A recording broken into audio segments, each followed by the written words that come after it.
Securities India Private Limited. Thank you, and over to you, ma'am. Thank you, Vikra. Good morning, all.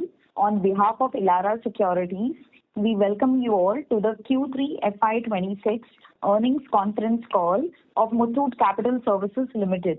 From the management today, we have with us Ms. Tina Muthoot, Whole-Time Director, Mr. Matthews Marcos, Chief Executive Officer, Mr. Ramandeep Gill, Chief Financial Officer. We express our gratitude towards the esteemed management of Muthoot Capital to provide us the opportunity to host this conference call. Without further ado, I now hand over the call to Mr. Matthews Marcos, Chief Executive Officer, for his opening remarks, post which we can open the floor for Q&A. Thank you, and over to you, sir. Thank you, Shweta. Good morning, everyone. First of all, let me start by wishing you all and your loved ones a very happy and prosperous 2026. We are happy to connect with all of you once again to announce our Q3 results. While I'll let Ramandeep, our CFO, do the broad numbers, I would take you through all the things that happened in Q3. Q3 was extremely fantastic quarter for the entire automobile sector. With the GST rate cut and the festive season coming together, it was a bumper quarter, and all vehicle segments saw a huge growth. Overall, for the calendar year, the year has ended with almost 10% growth, with two-wheeler and passenger vehicles leading the growth, both almost touching double-digit growth figures. So all in all, it was a very good quarter for all the OEMs as well as the financials as well, because the share of finance also increased. The new things that has happened in the credit industry is the emergence of the new to credit profile, which is the below 25 age group borrower segment. That has significantly increased. There is a YOY growth of almost 11% in that segment, and that is bringing in a whole lot of new customers into this credit space. And as usual, Muthoot Capital Services always had a 50+% share of NTB, new to credit borrowers, and we've had the core competence of underwriting credit for such customers. So we're proud to say that we've been instrumental in bringing a whole lot of new people into the credit segment, into the formal credit as well as into the formal economy, because most of these people also open new accounts while taking loans with us. So we are actually inducting more and more customers every quarter, every month into the formal economy as well. On the broad numbers, I think what has changed drastically for us this year and particularly this quarter is that we've shifted our focus from earlier it was a hybrid model where we used to do co-lending, BC as well as our own business. However, our focus has drastically shifted towards the self-sourcing of Muthoot Capital Services' own business and through the businesses done by our group companies. So the share of group company business is constantly increasing, while the share of co-lending and BC partners is constantly reducing. That is a strategic move to make our capital more effective, because we are getting better yields on our own sourcing compared to what we were getting from the co-lending and BC partners. So, and therefore we decided to reduce that share. That has seen slight drop in the overall numbers for us. But if you look at the share more closely, the MTSL own business has grown by about 20-25%, whereas the share of the co-lending has come down drastically by about close to 70%, and that would see in the numbers. But as I said before, Ramandeep will take you through the broader numbers. I will take you through the tech initiatives that we have implemented this quarter. We have collection as our main focus, because after the credit underwriting part, most important component of this business is how effectively you can collect. And we have done a lot of tech investments in the collection piece. So we adopted a new collection app from our loan originator, for our LMS, which is FinOne, that's called the M-Collect. And we've also started issuing all sales team. The first 6 months collection has been given to sales team, and therefore they also use the M-Collect app. And then we implemented a strategy builder on the collection side, which can predict which customer should be approached through which medium, because some of them respond to SMS based, some of them respond to WhatsApp based, some of them respond to calls based, and all of these was a manual process. The collection strategy almost was a manual process that has been completely automated now, and it's an AI ML based model which predicts which customer should be approached through which mode, and that has seen a lot of improvement. Our slippages quarter on quarter has been coming down, and we expect to continue the same trend in Q4.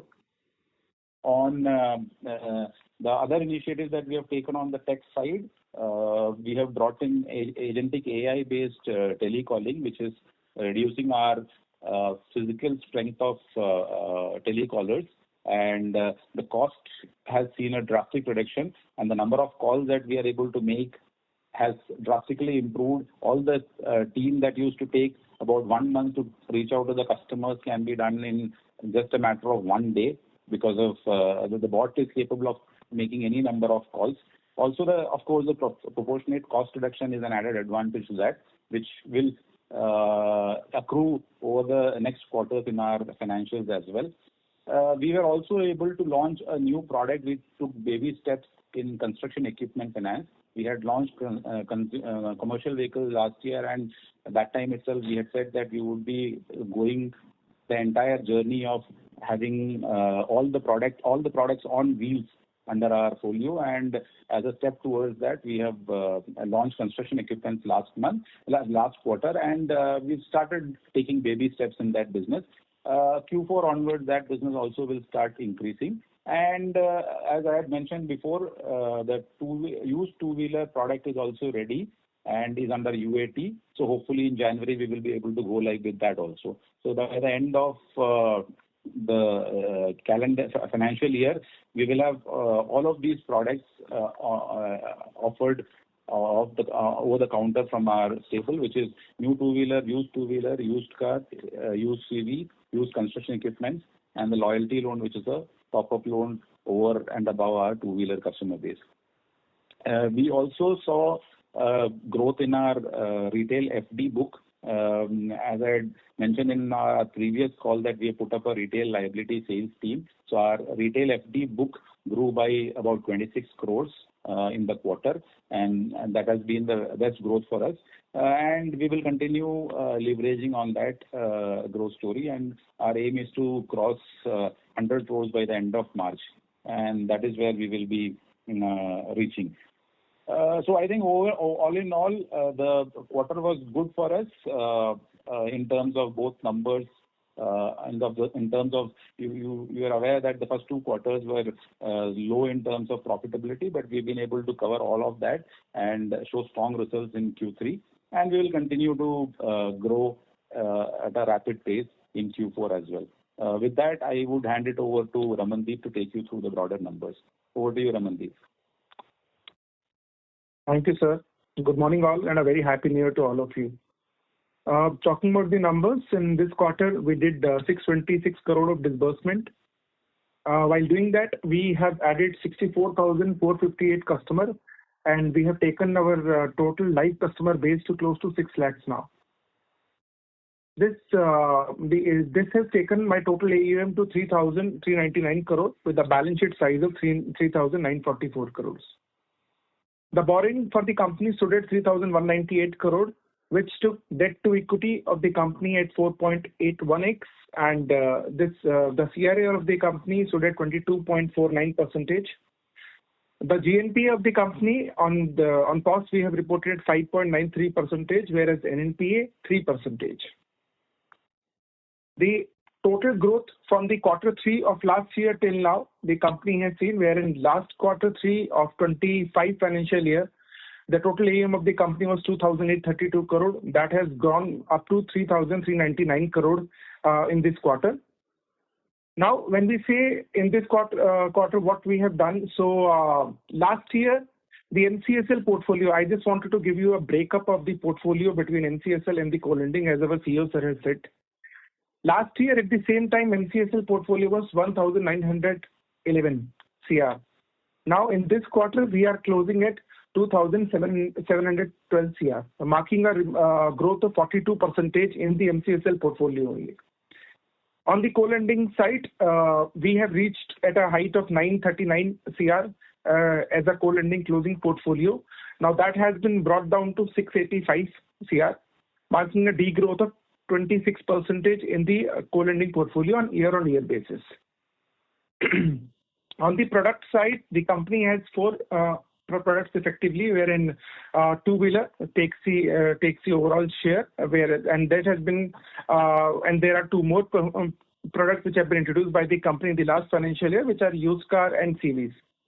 On two-wheeler side, the company has seen a year-on-year growth of 15%, whereas loyalty loan we have seen a growth of 149%. The products which were new to us are four-wheeler and CV.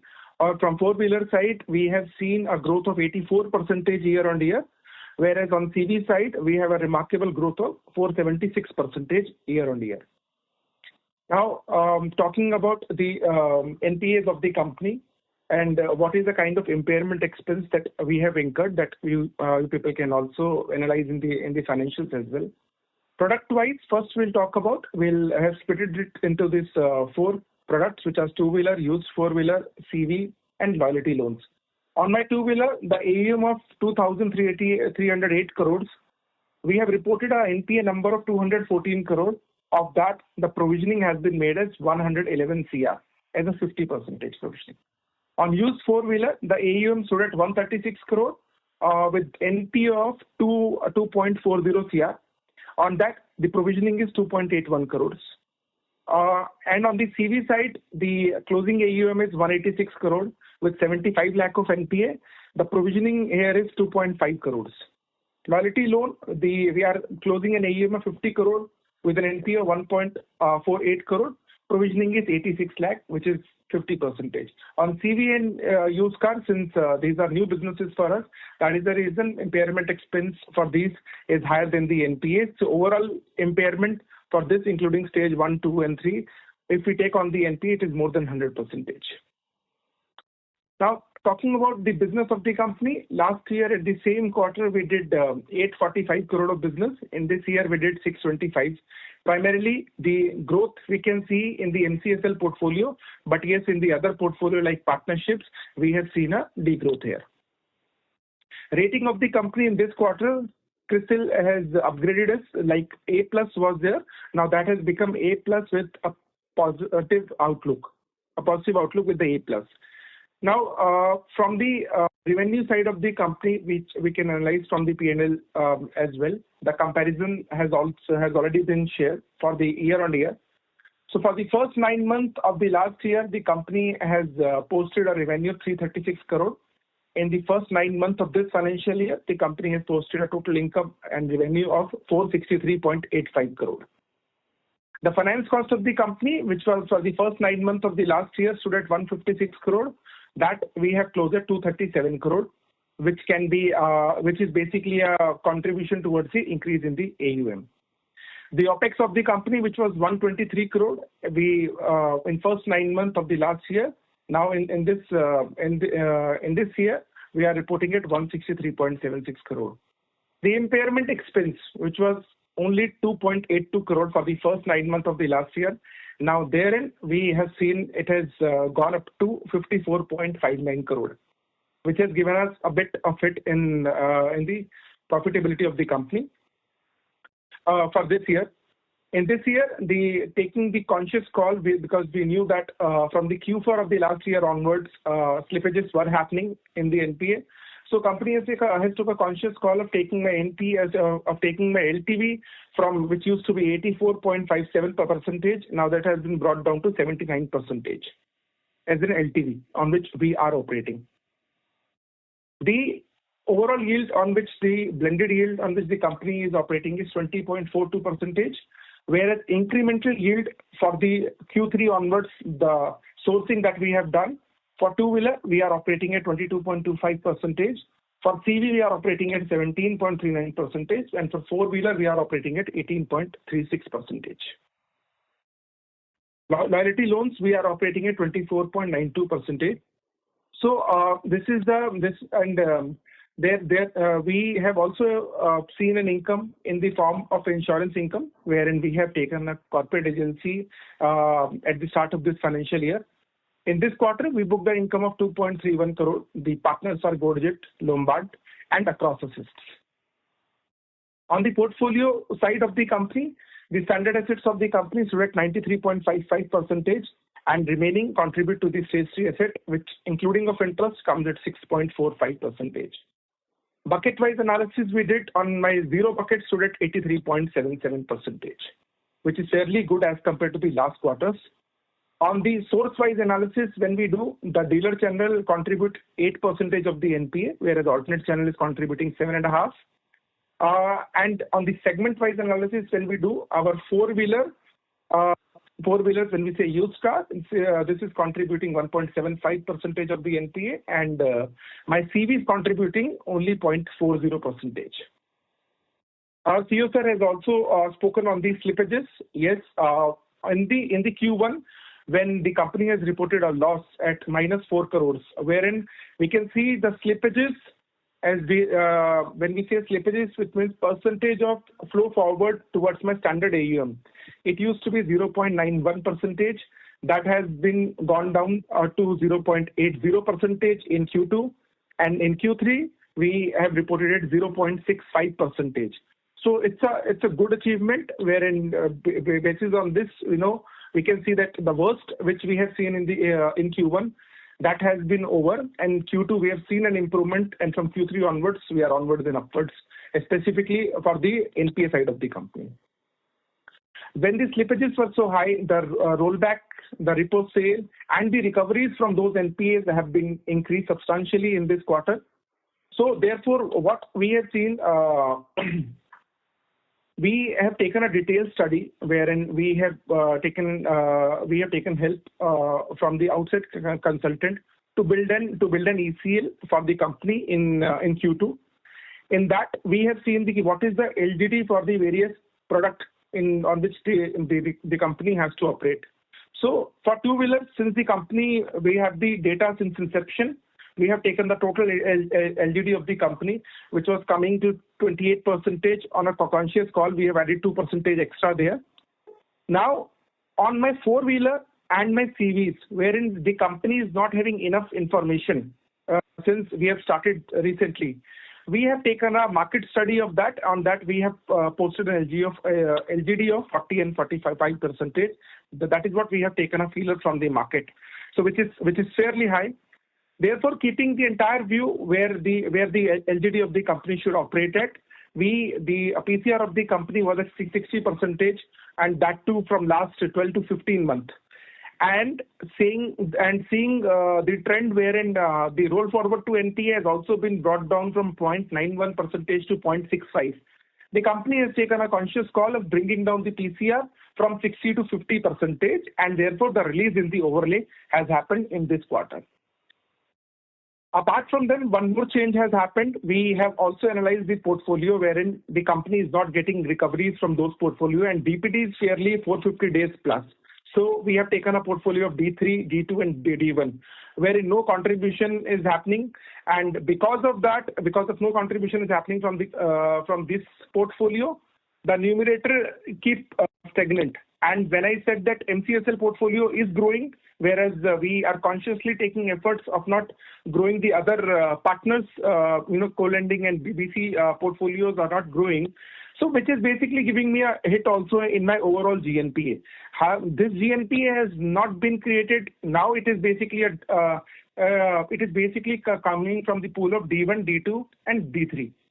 So therein we have taken a call here wherein 14.09 CR of the entire pool has been written off by the organization in this quarter. So write-off call has been taken with the factors that, okay, the recovery is not coming from this pool from over a year or so, and DPDs overly comes from 450 days and plus.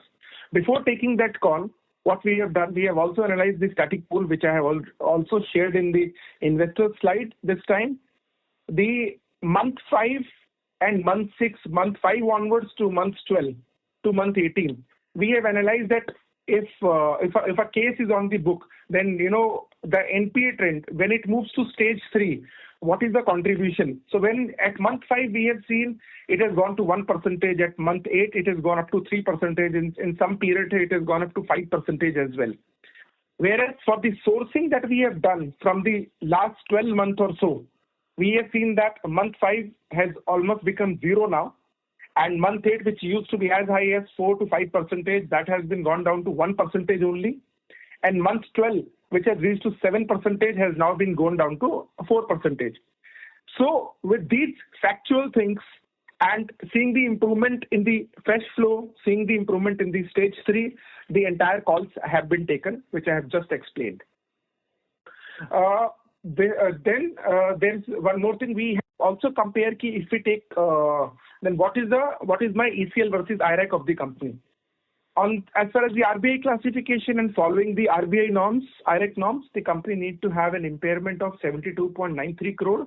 As again, still we are holding an impairment of 120.91 crore, which is 47 crore in excess from the IRAC norm, and we want to keep it unless we see a further growth in further improvement in the NPA in next 12 to 18 months from now onwards. The securitized pool of the company remained at 554.34 crore, whereas the non-securitized pool, which is the own portfolio, it stood at 2,824. When I say securitized, it is basically contribution through PPTC only, and DA is a very small portion, which is 2.72 crores. The ARCs which company had done 2 years back, now 2.5 years back, that is performing extremely well. We have been able to bring it down, the first ARC by 72%, and second ARC which we have done in September 2024, we have been able to bring it down by 40%. Because of the calls that we have taken last year by doing this ARC, we have been able to bring our GNPA down. And as I said that during those calls, that we want to attract more of PSU funding from the banks. The results are there. In the entire financial year of last year, we have taken 435 crores from the bank, where in the first 9 months, we have taken 740 crores from banks only.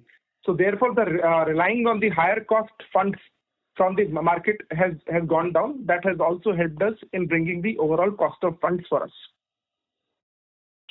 Now, in this quarter, one more thing, we have closed the green bond also. Guaranteco transaction has also happened. That has also been shared in my investor slides as well, wherein we have taken a contribution from Axis Bank 150 crore, another contribution wherein we are closely working with another investor, Muthoot Capital, so that we'll be able to close this deal in next month itself. So that is something which is 300 CR of fund that has been provided for a period of 6 years. So on a vintage of 3 years of my portfolio, the churning will happen 2 times.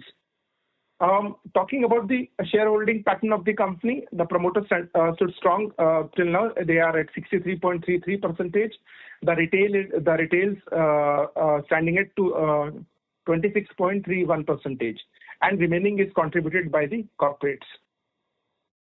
Additional facilities which the company has borrowed in this quarter stood at 437.44 crore with an ROI of 8.82%. That 437 crore as a breakup of short term of 55 crore and long term of 382 crores. So during this year, we always compare from quarter to quarter only, and this is a comparison which I want to say for quarter 2 and 3. Whereas if you see the changes in the new NCD raised by the company, the rate has been gone down by 0.53%. In my new CPs, which have been raised by us from quarter 2 to quarter 3, the overall rate has been brought down by 0.60%. The PTCs have been brought down by 0.4%, whereas working capital demand loan from the bank in Q2 that has been brought down by 0.06%, and in Q3 it has been brought down by 0.13%.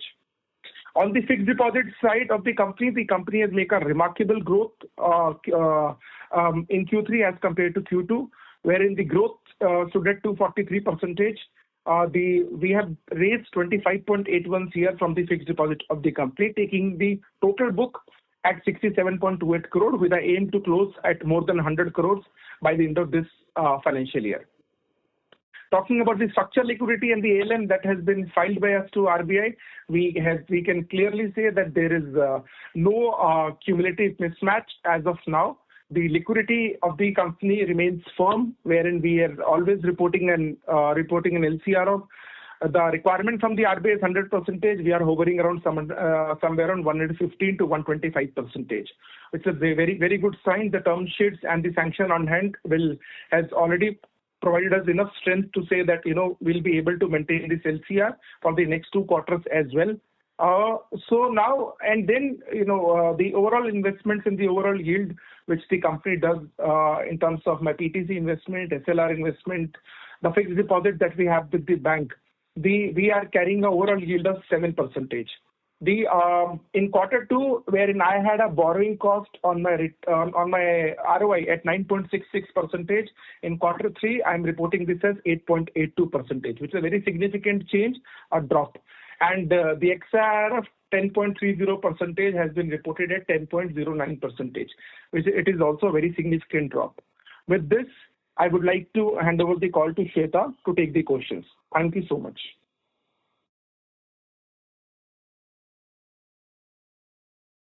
Thank you very much. We will now begin the question and answer session. Anyone who wishes to ask a question may press star and 1 on their touchtone telephone. If you wish to remove yourself from the question queue, you may press star and 2. Participants are requested to use handsets while asking a question. Ladies and gentlemen, we will wait for a moment while the question queue assembles.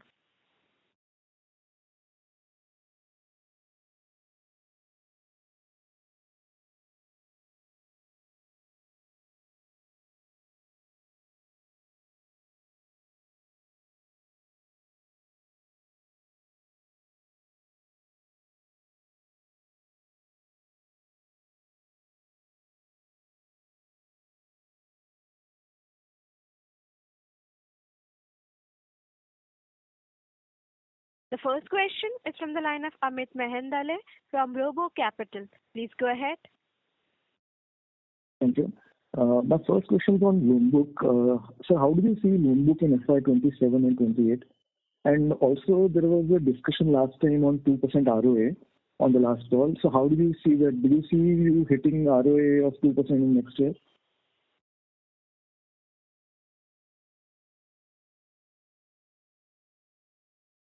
Matthew, so you want to take loan book question first?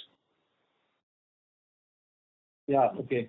I'll take the loan book question. So this year we should end up closer to 4,000 crores as against our initial estimate of close to 4,500, and we've kept it lower because after seeing the Q1 numbers on slippages, we brought in a lot of changes in our underwriting policies, and some of the locations which were deemed as higher risk, we put some curbs there. And that is what Raman had explained, that the average LTV has gone down from about 86% to about 79%. So all of those are a part of the credit intervention.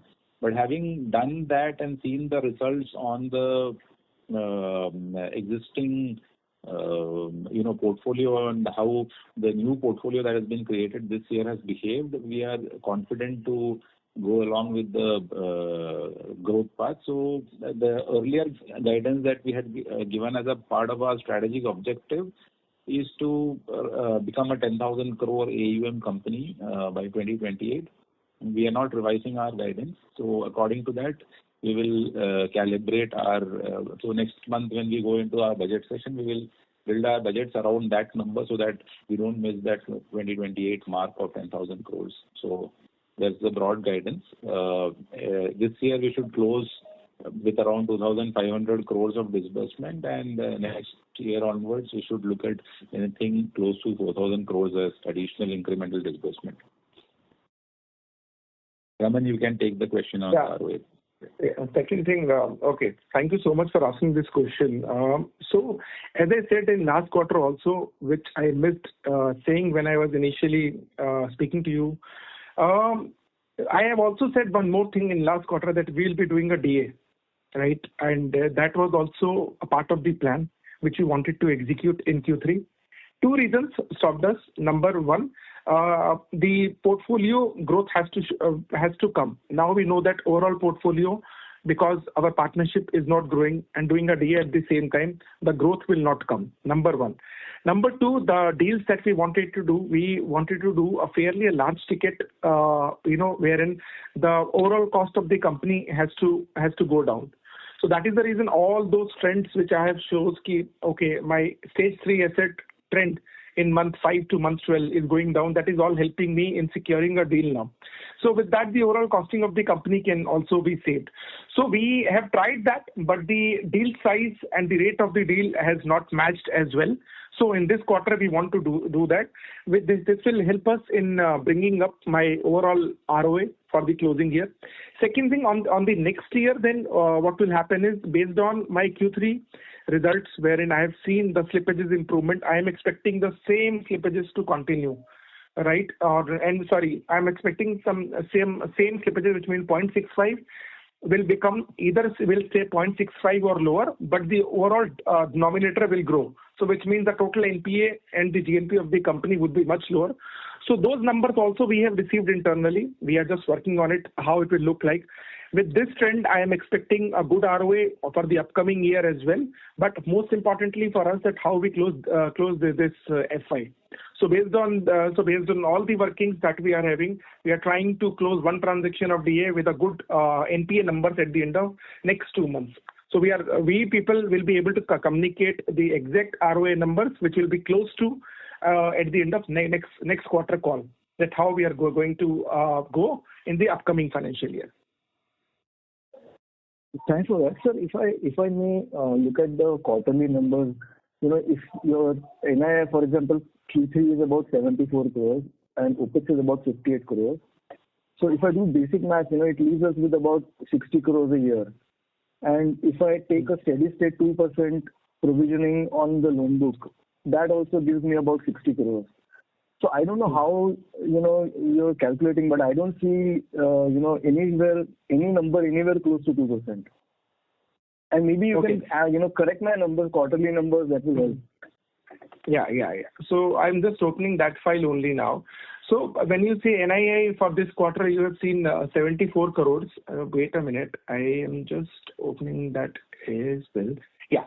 So NII is 74 crores. You are right. Is about 58. Yes, you are right. Right. Sir, two things will contribute to this NII, which I have also tried and shown there, but I will explain during with the maths only here. The incremental ROI, I am at 20.42%, which I have said in my call, and my incremental ROI has become 22.79%.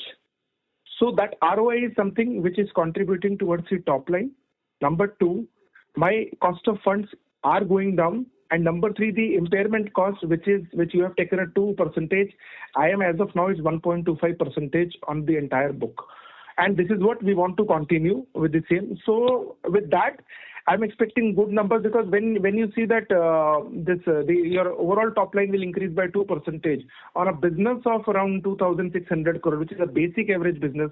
When you take the 2% crore, the 52 crore would be additional on that. Right, and when you see that 0.50 percentage of your cost of funds will go down, and that is evident from the trend that we are seeing right now. Right, we are expecting a good number. Like even if we raise say 1,300 crore for next year, on that we 0.50% would come around. If I am not wrong, it would come around 7 to 8 crore as a contribution towards from the finance cost as well. So this is what we are expecting, and I hope I am able to answer some bit of your question. Yeah, thanks for that. So just to clarify, so 2% on the entire book you're expecting yield to work. Yeah. So entire new book, I'll tell you. So next year would be a beta on the 2% of the book that has been created for 16 months, 12 months for next year, and 4 months for this year. Okay. So right. The average yield was So as we're disbursing now, currently for this quarter, the new disbursements are at 2% higher yield. Is that correct? Yes. Okay. Okay, so thanks for that. I think that's great. My second question is, which is also a follow-up on this, is that, 1.2%, assumptions, I'm not sure how sacrosanct this is, because if you look at, we're adding 40 crores as an MP addition. And I don't see much recoveries as well. So any color on how you're taking 1.2%? Also, if I look at steady state for many years, at least it is 1.5%, 1.6%, it's not 2%. Yeah, I'll tell you. So we have taken 1.25% as my cost towards the impairment. So why I have taken them? So there are two parts to it. Number one is how my stage 3 NPA, will behave. So when we say that earlier it used to at month 5, month 8, it used to flow at 2 to 4%. Now it is at 1%, right? So that is something which will help us. Number two, from the yearly from the since inception, as I also said in the call, we have also built a model with that what sort of LGD that the company is operating since inception till now. So there are recoveries, much recoveries from the NPA that we are seeing. How those recoveries are coming, even if you see that the portfolio that we have sold to ARC 3 years back, now from that 76% recovery has also came. I mean, this is the fastest moving ARC portfolio, which you will also appreciate that fact. The portfolio which we have sold 2 years back to ARC, on that also 40% recovery has also come. Right, so it's just like wherein if we are able to trace the HYP customer, or if you are able to repossess that vehicle and all, so therefore the chances of taking recoveries from those customers multifolds at the same time. So therefore, I am expecting on the old book, yes, whatever happened in Q1 and Q2, wherein we have to provide impairment expense at a higher cost, on that, slowly the recovery will start coming. And that hit we have already taken in the account. So when that hit we have already taken, that impairment expense will get reversed over a period of time. And that is how we have seen in the past as well. Okay, sir. Thanks a lot. That's it from mine. I want to add to what Raman has said. When you are talking about a steady state impairment, you are only considering two-wheeler as a portfolio. But if you look at our incremental portfolio, we are adding more from the other businesses where the delinquency per se is much lower than the two-wheeler. So if two-wheeler at 30 plus at an industry level is at about 7.6% to 7%, these products have a delinquency of less than 3%. Okay, so the incremental book that we are building are on and that was precisely the reason why we wanted to diversify into multi-product and products which are much safer from a lending perspective. So that book is increasing, and obviously that will result in lower impairment and lower slippages going forward. So that will add. Secondly, after the corporate agency license, that we've already started billing insurance income as a steady state stream of income, and plus the fact that we've also added roadside assist as a additional product for cross sell. All this cross sell will also add to our top line revenue. Right, sir. Thank you very much. I have one quick suggestion before I end. It will, I think, help if the management commentary at the beginning is limited to 10-15 minutes, so that the many participants get opportunity to ask questions. Typically, all the analysts look at the PowerPoint before attending the call. So maybe just a suggestion from my end, and that's it from my side. Thank you and all the best. Okay. Thank you. Feedback taken. Thank you. The next question is from the line of Rohan Mandora from Equirus. Please go ahead. Yeah, hi sir, good morning. So just wanted to understand, when you're talking about 4,000 crores of disbursements next year, current run rate is around 600 odd crores. So what will lead to the step up in the disbursement run rate to almost 1,000 crores quarterly? And 3Q being a good quarter where vehicle sales were good, why did we not see an uptick in the disbursement run rate in 3Q? Okay, I will take that question. So we had a steady disbursement of. So last year, if you look at, we disbursed 2,900 crores. This year, because of, as I mentioned, we had done policy correction and it took some time to stabilize. We will end up with about 2,500 crores of disbursement. With the market, expected to grow at around 10%, this number is eminently possible. I don't see that as a huge jump from the current levels. And these numbers are easily achievable. In fact, we were heading towards that number this year till we put on the brakes in Q2. Otherwise, that numbers wouldn't have been a challenge at all. Sure. So if you can Plus elaborate the addition of new products which are at a much higher ticket size. So our principal product used to be two-wheeler for a long time, which has an average ticket size of 85,000. Our car loan average ticket size is closer to 5 lakhs. CV is around 8 lakhs. And CE that we have recently introduced has an average ticket size of closer to 15 lakhs. So the higher ticket size products and the portfolio growing there will naturally, help us increase our disbursement numbers. So it's a ticket size angle is right, but in terms of the distribution on the connect, how will you originate these incremental loans? Some color around that, and specifically also on the policy correction part that you said, if you can touch upon what were the specific measures that you took? Okay. So we did two things broadly. One was a location risk scorecard, which is we've categorized locations into high risk, low risk, medium risk, severe risk, etc. And based on that, then we also worked with SEBI to build a customer level scorecard. So SEBI gives us a color coding of every customer instead of just giving a point in time score of a 750, 700, whatever. SEBI looks at the 36-month track on the bureau and is able to color code the customer into a green, yellow, orange and red category. Green is very low risk, yellow is medium risk, orange being high risk and red being severe risk. We outright reject the red categories. And on the green, yellow and orange, we marry that with the location scorecard where, green across the board will get certain LTV, certain rates and all that, whereas an orange will vary with the risk of the location per se. So if an orange customer in a low risk location comes, maybe we tend to give him a higher LTV and a lower rate, whereas orange in a high risk location will give it a much lower LTV. The gate criteria gets increased significantly so that only the good customer who genuinely want to come on board will come on board, and not anybody who just wants to try their luck. So that's what we've done on the credit side. Sure. And sir, you also alluded to 50% of the new originations are new to credit customers. Yes, 50%. So I Yes. just want to understand, in terms of your filtration criteria, other than say the location or the cohort from where he's coming, what is the profile of these customers that is a sweet spot for us?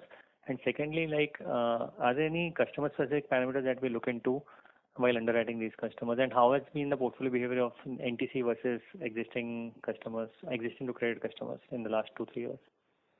Okay. So one more change that we have done other than the ones that I've already spoken about is that we used to have some 90 plus schemes, and any particular customer opting for one scheme, irrespective of the location, irrespective of the customer profile, will get the same LTV, same rate, etc. across the country. That was our previous model. Now we have reduced these schemes only into 3 categories: income, asset, and no income. So income customer is one who has a credible income source, who is able to, show an income document, and based on that we do the underwriting.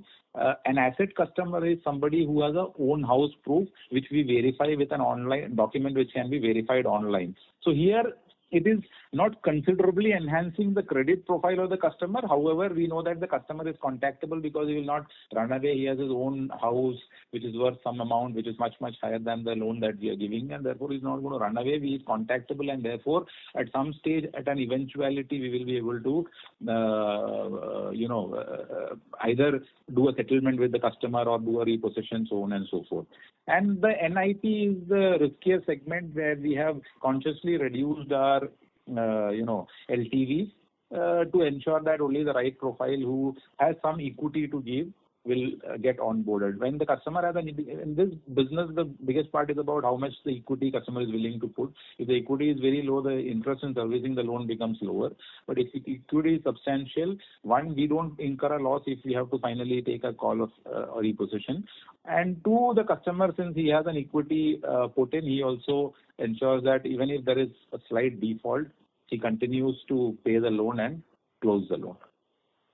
I hope that answers. Yes. And lastly, we have seen a 10% Q-on-Q drop in PCR with a historical trend of 60%. So any specific thought process here? I think Raman had explained, we did a complete redo of our ECL model, and it was done by one of the big fours. And they looked at last 8-year data and looked at our LGD. It was coming to only 34%. So when that was at 34%, we didn't see a reason to keep PCR at such a high level, and that was a conscious call that we discussed internally and with the board, and finally decided to take that call to bring it down to 50%. So incrementally we'll maintain it around 50%. Okay. Yeah. Thanks. Sure, sir. Thanks a lot. Thank you. Thank you. The next question is on the line of Vinod Krishna from Avendus Wealth. Please go ahead. Sir, am I audible? Yeah, Vinod. Yes, Vinod. Yes, audible. Sir, if you can, because although you're getting into new loan products, its percentage is still small. So when you say in 2 years you're going to FY27 and 28, you're going to go to 10,000 crore or 8,000 crore. Do you think really that kind of a step up can happen in non-two-wheeler loans, sir? The step up the market is very big. Okay, so actually we have not even scratched the surface of the opportunity. These products we wanted to see how it is going to shape up in the first year. So we went in a very, very calibrated manner. So the credit policies were kept very strict. So if you see this year across the industry, on CV, passenger cars and two-wheeler, there was a uptick in the incremental delinquencies. But our delinquencies on these products are sub 1%. And that is, because we kept the gate criteria very, very strict. So now that we have some comfort, our RC pendencies in these products are the lowest in the industry. So all of those structural things which is required for this business to grow are currently in place. The credit team is in place, the business teams are in place, the SBUs are clearly verticalized, there is a separate P&L being monitored, the business heads are accountable for the P&L. So those structures which is required to scale up or basically to say a foundation has been clearly laid. Now how much high the superstructure has to be built is up to us because the foundation is pretty strong. So and the market is huge. So both these factors put together, we don't see a challenge in scaling up these businesses. And if you see in the last con call, you have guided 800 crores at the conservative side, but we have still only disbursed 600 crores. Any reasons? And how do you see about your year-end guidance of reaching 4,000 crore? Okay, so thanks for asking that. So two things. So if you look at our last year, quarter 3, we did 842 crores. And based on that, our estimate was that, but in that co-lending was 243 crores. This year, in the 624 crores, the co-lending is only 40 crores. So somewhere this year, we took a conscious call for two reasons. One, if you look at our leverage, we are already at 4.8%. We had to conserve our capital and we didn't want to do it at a low yielding product, which was co-lending. Two, our co-lending partners are not able to match up with the FLDG requirement, and therefore we said, no, this is not the right way to go ahead. So we curtailed that business, and that is what has impacted. So it was a very, very calculated call. We could have gone beyond 800 crores by increasing the co-lending share, but we decided not to do that. It was a conscious call in the interest of the investors and the company. So what would be the revised disbursement for Q4, sir? What do you think we'll end up at? We want to, without taking any co-lending, we want to restrict it to 600 crores for Q4. But next year you will go to around 1,000 per project. Yeah, we will start scaling up from, yes. So obviously not from Q1. So the 600 can go to be 750, 800 crores in Q1. But then Q3 is the biggest. So next year Q3 we will really go hammer and pounce. That's the plan. And by this time, all these new products like construction equipment, used two-wheelers would have stabilized, the teams would have stabilized, and then we will be able to scale up. So any ROA targets that you can give for next 1-2 years, sir? And how you will reach there? Raman, will you take that question? Yes, I'll take that question. So guidance for this year, as I said in the last question as well, we want to see how the Q4 turns up for us. If we see a good number in Q4, both in the kind of sourcing and most importantly the NP of the company is going down. Obviously, I am right now for 1 quarter I have to provide for an impairment of 15 to 18 crores. If that we are able to save, then I will be able to save around, for 4 quarters, I'll be able to save 62 crores from that expense only. That is something which will decide that where we are in terms of that. So in Q3, we have seen a good glimpse of my NPA going down. In Q4, I'm expecting the same number. If that's going to happen, then obviously that 1.5%, which I am right now focusing on my impairment, that will get released. And that will be something which would be bare minimum, number one. Number two, I have also told that my incremental ROI is going up. So therefore, I am expecting a good contribution of 2% on the entire book of 15 to 16 months in the next year. And number three, my cost of funds, which is going down, that we have seen in this year, the first 9 months. I'm expecting the same trend to continue for next 12 to 18 months. With taking all these three crucial parameters for the entire business, so we can analyze the ROA at our end that yet it is going to be good only. I will not commit one number at this point of time, but at Q4 I will be having a good view on the ROA for the next year as well. So just follow-up question on this, my last question. Sir, if you see in the last 8 years, we have not able to keep up our guidance, and especially on the underwriting part. So can we say now that we have done the repair work in terms of our underwriting, collections, partnerships, and whatever technology, and you're confident that at least 3% ROE will come at 10,000 crores, or are there anything more that you have to do in terms of teams? And if you can, because we have not got our guidance right in a big way. Sir, I missed your question. Last 8 years, what? The last 8 years, if you see the track record, we have not. We have changed our, of late post-COVID, especially we have changed our underwriting. We have put a new tech, new teams. So because we are not getting our guidance right, so are we very sure that have we done all the things that we have to do to make sure that the 10,000 crore journey will be much smoother than what we had in the last 6-7 years? So I don't know about the last 8 year bit, because last year we were at 2,000 crores and today we are at 3,400 crores. And on the AUM, last year we had committed 3,000 crores as our exit AUM, and we met that exit AUM. This year we had committed little over 4,000 crores, but we curtailed it a bit. We will reach closer to our 4,000 crore AUM. So I don't know. ROA, there's been, we are a largely two-wheeler player, and what happened in the microfinance segment. That was a sectoral issue. There was a spillover. So these are all kind of black swan events which you can't predict. But broadly on our numbers in terms of delivery, we've been able to meet up with our delivery numbers. So I don't completely agree there on the part that last 8 years we've not met our numbers. Yeah, there are blips which come because of these kind of events, and we are strong enough to or resilient enough to live through those that was my not so comfortable time and still come out strong. So I think that's the strength of the company. No, sir. That's my point is, if you see black swans are happening at much more frequency than can be called black swans. So are we ready in terms of the systems and processes that was my question. Yes, that's what we are ready, and we will continue to invest in all the right technology, all the right platforms. That's at a group level, the decision is very clear. So we will be up the curve on all the new interventions that come in at various points in time. Thank you, sir. Thank you very much, sir. All the best. Yeah. Thank you. Thank you. The next question is from the line of Tejas Khandelwal from Prudent Equity. Please go ahead. So, hi sir, am I audible? Yes, Tejas, you are audible. Yeah, so sir, I've been tracking the company for many quarters now, and asset quality pressure has been building consistently.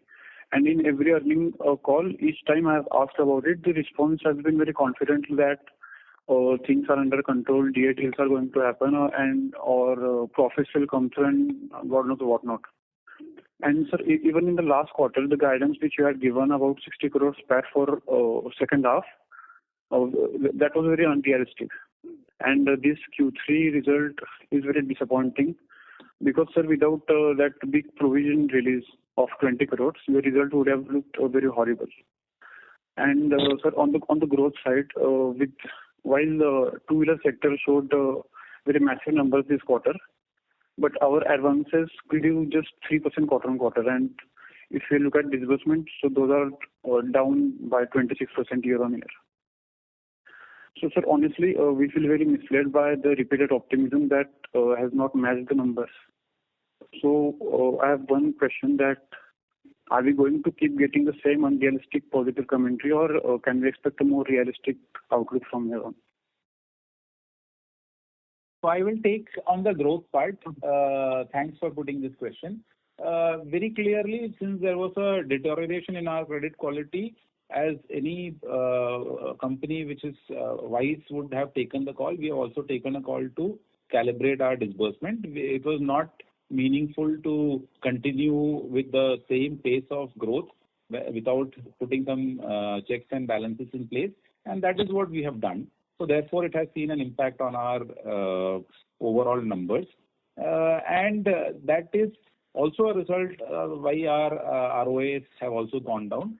One of the commentary that we had given last time is about we will be able to close a DA, which, as our CFO clarified, that the DA transaction did not happen because our overall AUM did not grow to the extent that we had anticipated, or we curtailed the growth. We had to take a call not to do that DA transaction. But we all the structural part we have put in place, and we continue to believe that we are on the right trajectory. There could be some shortfall on a quarter-on-quarter basis, but overall we remain committed to the broad numbers of growth and ROA that we are giving to our investors, and we will ensure that, like as I said, and the previous gentleman who asked the question said that 8 years we've missed. So that is not the case. From 2,000 crores to 3,400 crores, we have grown in the span of 1 year and 9 months. And so that's been, I think, a very significant achievement for a company which was only a two-wheeler loan company. Now we have expanded. So multiple areas that we have given a commitment on, we've been able to deliver. Number one, diversification, which is from a two-wheeler loan company to today a multi-product company. Number two, on a geographic expansion, which was a very, very Kerala, Karnataka-centric business model to a pan-India presence. Number three, on AUM growth, which we've shown that we've almost grown by 50% last year. This year also we'll end up on an AUM growth of closer to, I think, 30-35%, which will still be better than the industry. Yeah, on the impairment part is the only place where I think we have missed the budget. So I tend to disagree with you on that, because I think but for that impairment part which actually pulled us down, and that is a very, very critical, because of which we had to curtail many other things on the periphery. But other than that, I think we've been very, very conscious on the commentary that we give, on the commitments that we give, and we try to meet up those numbers. And it's a very, very genuine effort towards meeting those numbers. That much I can assure you. We can have blips based on certain sectoral issues and things like that. But on the commitment part, we stand very, very strongly committed. The group stands very, very strongly committed. And as a group, we are a group which has a whole lot of credibility. And we will continue to keep those the credibility impact. The current management is completely committed towards keeping the integrity and the credibility of the group, and we will not fail the investor. That's a very, very strong and firm commitment from our side. However, we may have those blips, which are, some of them are way beyond our control. Some of them are in our control, but maybe we could have done better. So those things happen in business, and I fully accept, as the person in charge of the management, I accept the shortfalls, and I am willing to correct that. However, I don't agree on the fact that we've not met any of the commitments. Where I have a complete disconnect on that. I hope I am able to answer your question. Yes, sir. One of the few commitments which you have made is on the growth side. So I agree that the AUM is growing and our top line is growing. But sir, this is profitless growth, and I think which is not for the shareholders. Because the company has shown very... So which I agree, but then, see, you are not giving time to the management also. No? So, for instance, we were trying to fix multiple things. Okay, so we've been fixing many of those things. Some of the places we have slipped, and I admit that. But you have to give some time to the management, because we've been able to show, growth in so many areas like diversification of geography, diversification of product, increase of AUM. Then you have to believe in us saying that, yeah, we will be able to show the last mile also on the profitability, and we are fully committed to that. Yes, yeah, when you are trying to fix too many things together, there will be one or two things which may slip, and I take full accountability of that, and we committed towards that. That I agree. But sir, since last many quarters, sir, you have spent so much on technology and restructuring your underwriting framework. Still, your NPAs have gone from 2.2% to 3.6% just year on year, net NPAs. And without that write-off, sir, the gross NPAs would have also looked very bad. So I agree again with you there. So I think one and the only factor which we have gone wrong is the curtailment of NPA. And again, as you say, technology is not something that you deploy today and you see the results tomorrow. It takes some amount of time for the technology and the scorecards to work and the machine to learn and then give us guidance on what is the future. So that's a work in progress, and I can assure you that's a very, very genuine work in progress. This is the only thing, if I have to agree to that, the only thing that we've missed on curtailing is the NPA cycle, which I had told in our previous calls also. It was not just about technology or something. We also had problem with people. There were people we expanded in the north, but we did not get people, or we had higher attrition in the north. And therefore, north is where, if you look at my standalone portfolio in south, it's extremely good. It's one of the best in the industry. I think it's comparable to a private sector bank also. That's the way, because there we already had a collection setup. But when the north, that the slippages happened, it hit us very hard, and it hit us very fast also, which we took some time to go back and work on. But then everything that is required to be done has been done and will continue to do. So that's the commitment from the side of the management. Okay, sir. And the other expenses part, which other expenses has reached 28 crores this quarter. So where can this stop? I mean, where can we expect this to settle at on quarterly basis?